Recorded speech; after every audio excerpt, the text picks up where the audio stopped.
I was able to understand that kidney failure was now my life. My transplant was November 10th of 2019. I came out of surgery bright and early morning, Veterans Day.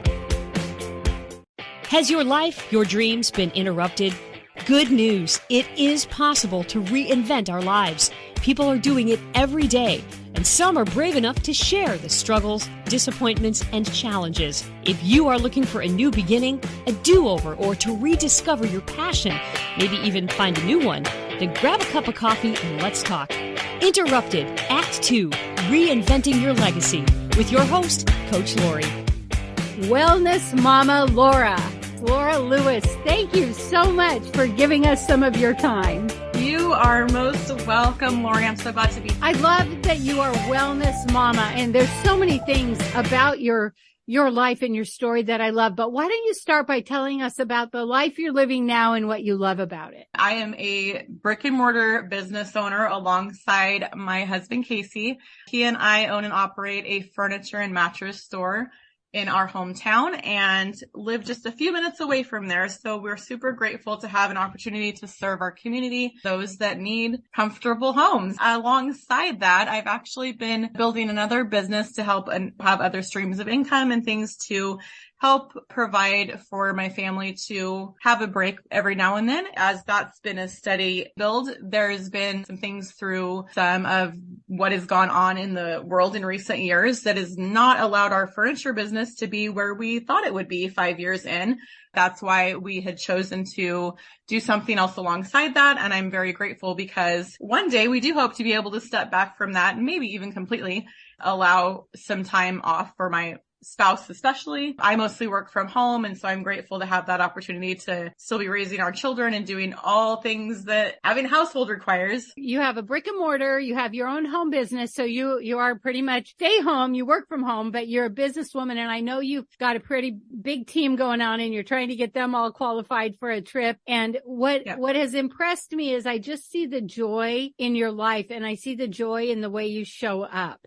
Thank you for that. Of course, there's not always joy behind the scenes, right? I think it's very important to remember that a journey is a journey and all of us have a different one. It's been so encouraging and inspiring to me really to know that I have community and know not only does my story matter, but each of our stories matter. Your story matters. And it's so integral to know, not only put out into the world what it is that is important to you, but know that when you put out that positivity and that joy, that it comes back to you. You might not see it immediately, but it absolutely makes a world of difference. I met you online in a group, and I had no idea about your story. I just saw you as this wellness mama. I saw you as this positive person.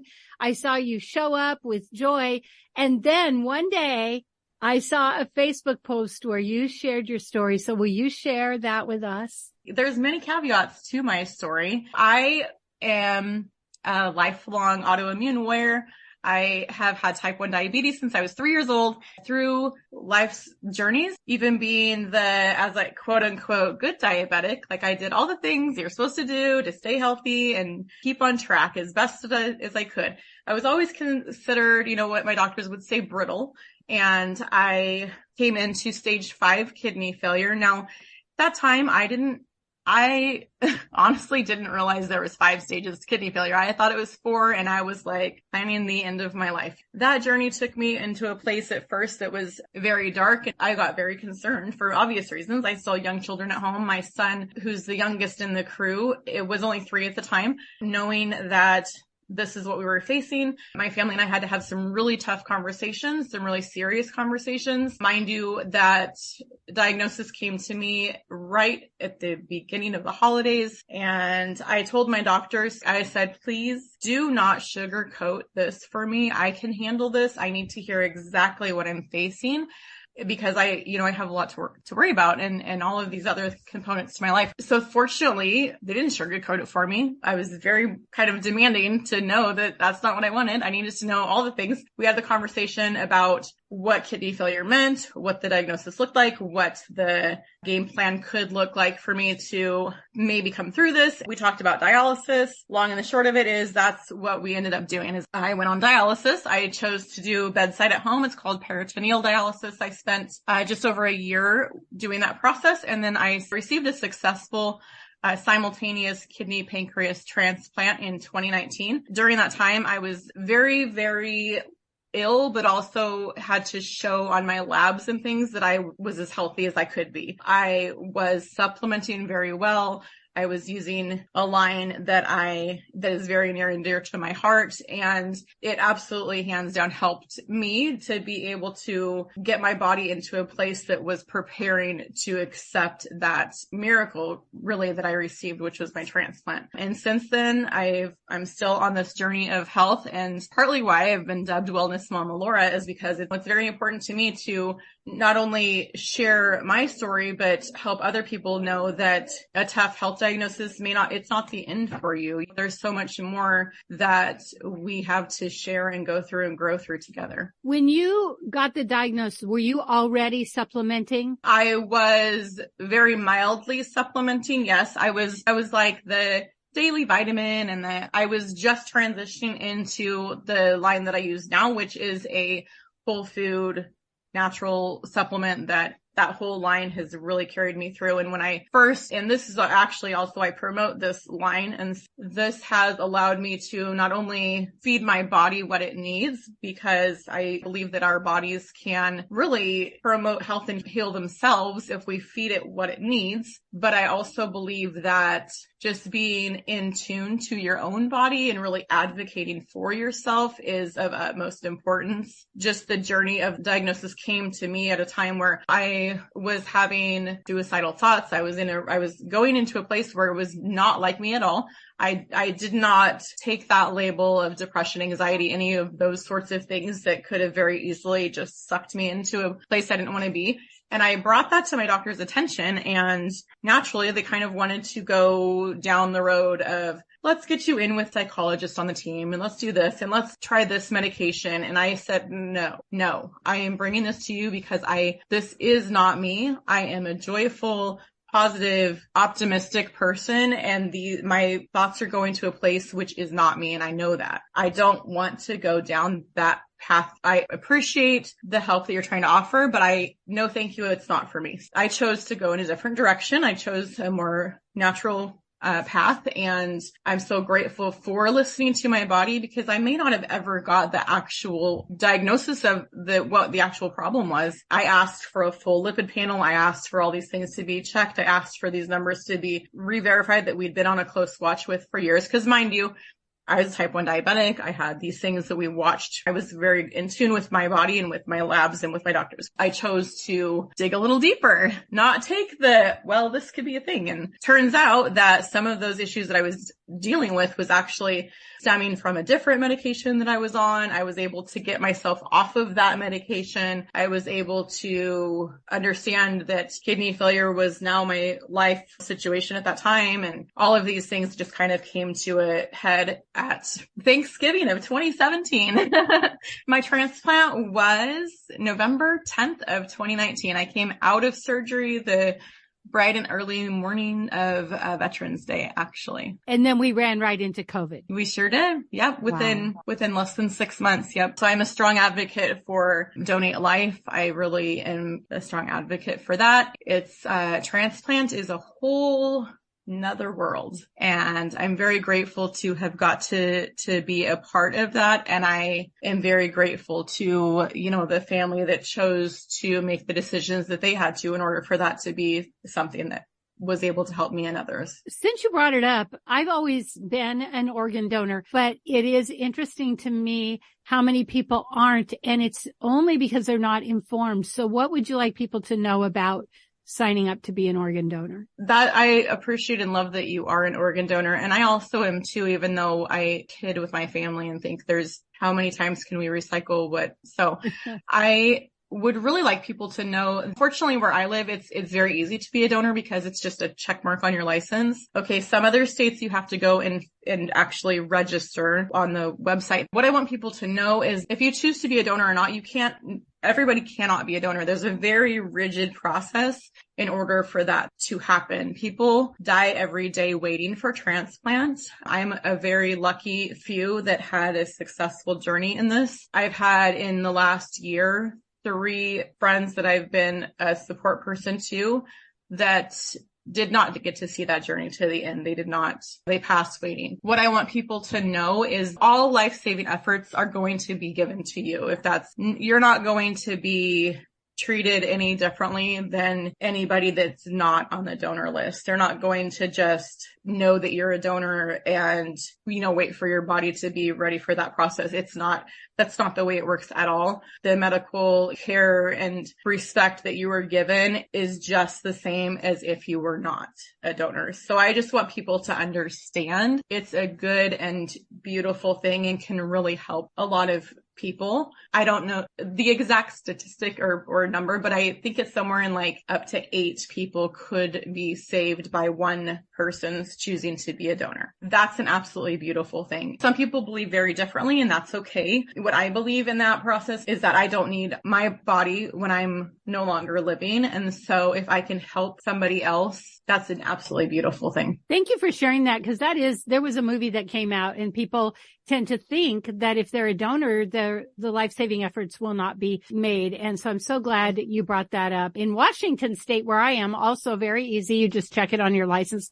Coach Lori here. I am not anti-aging. I am all about aging gracefully. Did you know we stop making collagen at a certain age? And did you know powdered collagen has to go through your whole digestive system? So I am a big fan of Glow Liquid Collagen. It helps me age gracefully, inside and out. To order, check the link below. By the way, if you order 2 at the same time, free shipping. Or if you would like to be an affiliate, make a little extra cash, click the affiliate link. One of the things about you being stuck in bed on dialysis is that's when you built your side hustle, so to speak. And not only did you build a business, you also became a qualified vehicle driver for this business. So you got a business, a car, you got to help people, and it helped you get in a place where you could actually get the transplant. That to me was so amazing. When people have excuses, you have done a thing that defies all excuses. I don't often look at myself like that, so thank you. I appreciate the compliment. That's true. I think I finally actually counted it out. 46 days from start to earning my vehicle stipend with my company I was on a 10-hour treatment. I was connected to a 30-foot cord for 10 hours every single day, bedside at night. And I was connecting to my machine at 7:30 at night so I could be off by 7:30 in the morning, so long as there wasn't any complications in the evening. I was still working full time at the time and helping my husband get our other business established, because being a brick and mortar business owner and not a franchise owner, we got to create all the systems, bring in all the inventory, and do all the things. That was a very pivotal time of life to where he really needed my support and was a little bit apprehensive about me deciding to do this other thing while he needed me to do what we were working on together. But being a part of the community, hands down, just helped me really come through all of that and be able to move forward with the positivity and the joy and the optimistic outlook that I choose to have every day. Well, and then, like you said, when COVID hit, the brick and mortar buildings struggled. So you had created this new thing. It helps sustain your family, right? Yes, it did. It helped me get out of a vehicle that was not really very safe. It started shaking and giving that red triangle of death on the freeway when I was driving. Can't leave the dealership without a Jeep. We were driving to Portland and driving for Uber Eats. I was building my other business along the side. We were doing all that we could when the government shut our business down. We were still in a build on that too. So here we are, we're 5 years in on the brick and mortar, and we're still trying to come out of it. Really, it's been an interesting journey because we had, between us, my husband and I have 13 years experience in the industry that we chose to build our brick and mortar business in. And the patterns that were once there are still no longer. They're just not there. Boy, if I was a fan of roller coasters, this would be one. I'd like to get off of this one, but if we could. What would you say in this journey were some of your biggest challenges? The biggest challenges that I faced is really being a part of a community that is uplifting, inspiring, encouraging on the same path and mentality as myself, helped me so much, because being a brick and mortar business owner and building something from the ground up with our own capacity is very difficult. We don't have a lot of support, any friends, family, all of that you think, of course, anytime we need a mattress or a couch or whatever, we'll be there for you. That typically is not reality. So I've got loyal customers. Word of mouth advertising is the best thing ever. I have learned and grown through so much, knowing that the hardest part of what we've been through is feeling isolated and alone, feeling like one more thing. I can't handle one more thing. I have also seen just the strength that I didn't know that I had come from places just so deep within. When I take a moment to sit back and reflect on all we came through, I just come back to community. And you talked about this positivity, and I look at how you got this diagnosis, and then you were struggling with depression, and now you've got to be on dialysis. You got to get yourself healthy to maybe get a transplant. How did you keep yourself on track with that? How did you deal with that? I didn't want to be an outsider looking in anymore. Was at a point where, especially being connected to a machine, my husband, oh, bless him, because being in a relationship with someone that has a chronic illness, that puts a lot of potentially unexpected things on your plate. He had to take on a lot more than he had signed up, because we not only were building a brick and mortar, we had children at home still, we had animals to care for, we had all other just responsibilities of day-to-day life that he had to really step up and take care of. I felt like this is kind of dark in a way. So I felt like I was an outsider looking in. I was seeing my family grow and bond and all of this kind of without me. I was removed from it. I didn't want that to be my reality. I wasn't, if the Lord was ready to take me home, that's on him, but it wasn't going to be what I signed up for. I wasn't going to just lay down and die. Absolutely not. What kept me going was, I just didn't even think about it. It wasn't a choice. It was I just had to put one foot in front of the other and keep going and know that for whatever reason, I had a journey that I was on, and I was just hoping and praying that maybe there was a purpose for this at the end of it all. In the middle of it, I don't think that I really fine-tuned in on that aspect necessarily, because it was just I was in survival mode. I wasn't going to let my family go on without me. I wanted to see my daughter graduate. I wanted to see, my son was just in preschool at the time. There were still things I wanted to do. Into COVID, I actually have a 2020 grandbaby. My transplant was in 2019. I was still recovering from transplant when we got the phone call from our oldest daughter and her husband that said, we're expecting. And I have a beautiful grandbaby. She's about to turn 3. My youngest is only 8. My son and grandbaby are closer in age than he is to his sisters. So it's the cutest thing. We have a, little Unky. She follows Unky around and thinks he's the coolest cat around, So that's really what it was. I had to find something, whether it's your animal, your neighbor, you have a family you're raising, you find something that needs you. You just can't quit. You just got to keep putting one foot in front of the other. Look for joy in even the smallest things. In the length of my illness, I spent nearly, between dialysis, transplant recovery, all of these things, I spent nearly 4 years not being able to exercise really. My core muscles were not supposed to be pressed and stretched and all the things. So I finally got okayed, probably the last year of my journey through that, to start walking at least, try to do a little bit. I'd take these little 3-pound little bars with me and I'd try to walk, and I could make it around the block. And then it got a little bit farther, and looking for the smallest things to just find a little bit of joy. 9 months out of the year, it's a little gray here, so it can be a little difficult for that. Piece of green grass, the leaves changing on the trees, the little dog that looks like he's smiling at you, just a baby passing by, or a person just smiling out. And it's hard to find the people smiling sometimes. And I took notice of that too, that like, even on my worst day, I would try my best to just smile at someone. It's so incredible what a simple smile can do. Looking for positivity and just trying your best to have a positive mindset, a book, a quiet moment. Behind Laura is forever grateful. I hear so much gratitude, and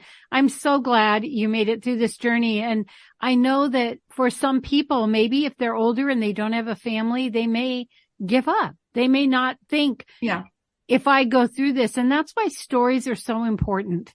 I am so grateful that you shared your story, and I'm so grateful to know you.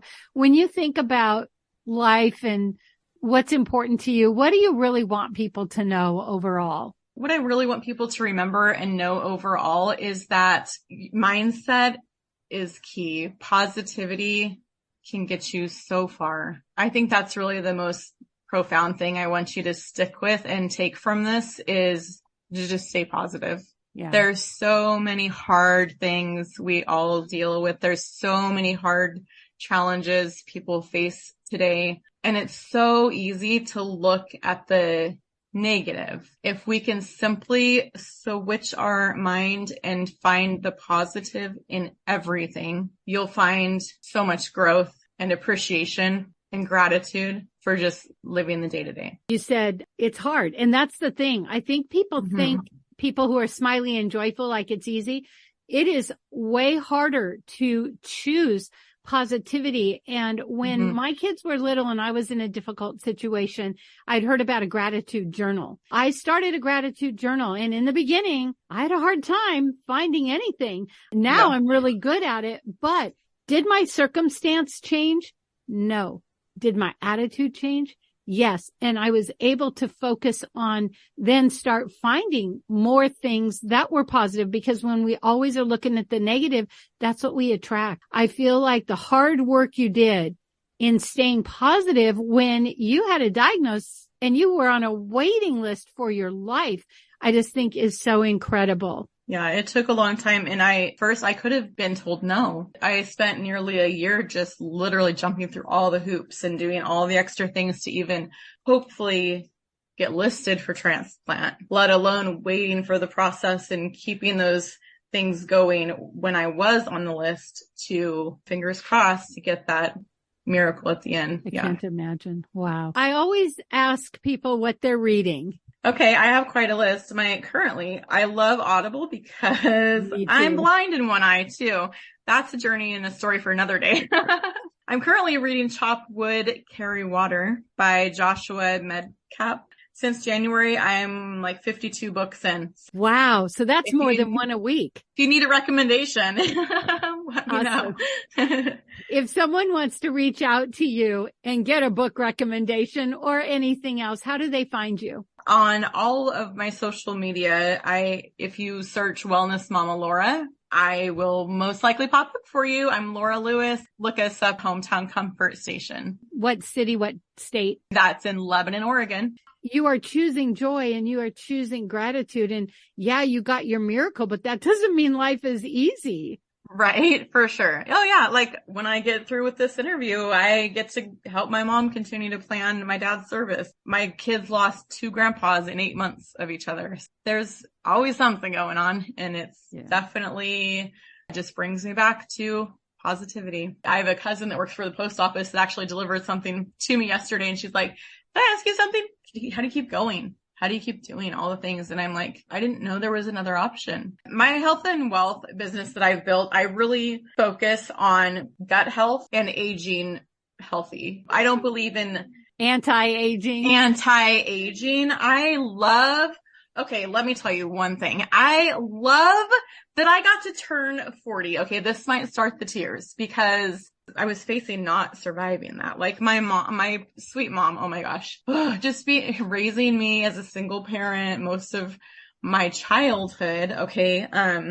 Could you imagine I couldn't imagine, as I see my own children, having to teach them how to do insulin injections, how to monitor their blood sugar, how to maintain, what they're eating. And this was in the 80s, so it was different than it is today. There's a lot more freedom that a type 1 diabetic can have now that I didn't have at that time. Just knowing that journey that she was on, I just appreciate my mama so much. I got to turn 40 last August. Oh my gosh. I had a party and it was wonderful. And I don't feel bad about it at all. It was not, because we'd also, during COVID, purchased a home for the first time as a couple and did some remodeling. And I had lived with no kitchen for a year and a half. So I was so excited to have people finally come and see my kitchen and no longer be we were calling it glamping, because I had fold out tables and an air fryer and a microwave and of course a hot water coffee pot thing that I could still make my mojo. And yeah, one more thing. Let me tell you something else I went through. The reason I choose to focus on gut health and why this was such a perfect alignment for me is that autoimmune issues are rampant. There's over 100. Last time I checked, there was 80 something. And then within 6 months, we were saying, oh, there's over 100 autoimmune diseases now. Holy cow. That is incredible to me. And many of them are, you don't see them. You think the person looks normal. I still having a successful transplant, having very healthy supplementation. It's a fine balancing act for me because I can't get too healthy because really as a transplant patient, my body could stop being tricked into thinking these organs belong to it. And if I risk that, then I risk going back to insulin, back on dialysis, back to facing my own mortality. I love knowing that these chelated minerals and antioxidants and things that I'm feeding my body, I can't give it too much because if my body doesn't need what it just releases the excess. I love knowing that our type 1 hydrolyzed liquid collagen helps my joint. I still have extreme fatigue some days, very, very minimal compared to where I used to be. But if I need to take a day of rest, I have to recognize that and just let my body have rest. So that's where that list of books, knowing that I have these supplements that work synergistically together, it's not going to harm my body. I'm not going to give toxicity really to my system because it's not going to hold on to things it doesn't need. Knowing that gut health is the primary focus of the supplements I promote, it aligns completely with what I already believe. I believe that, could you imagine if me at 3 years old had an opportunity for transplant?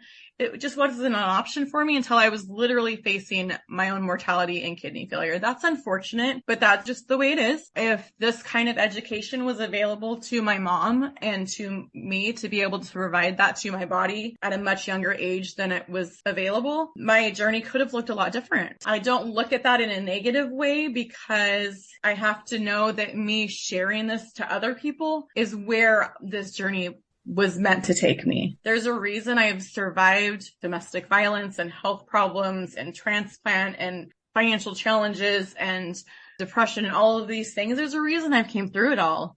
Because every little caveat to my story could help someone. That's what I'm here for. Grateful for every breath in my lungs. And I would add, you said so that I can, but yeah. I don't think that's the case. I think you are and have been all along the way. And that's what amazed me is you're walking this journey where you could have been really selfish and yet you're helping other people get health. And it's reflected because you became a Jeep driver. You got your car stipend, meaning you're helping other people get their health back, all while you were in a struggle. Laura, thank you so much. You're welcome. Thank you for having me. I appreciate our time together so much, Lori. Have you heard if not now, when? If not you, then who? Are you being prompted to write a book? To create a podcast? Check out Leaving a Legacy at www.coachlaurie, that's Coach LAURIE.com. And let's get started on your second act now. 3 things we learned from Laura. Be grateful, be an organ donor, and it's okay to celebrate your own birthday party. If you love this podcast, here's a big ask. Will you share with your friends and family, subscribe, give us a review, and a 5-star rating so that others looking to reinvent their lives will be able to get the help they're looking for? Thank you in advance.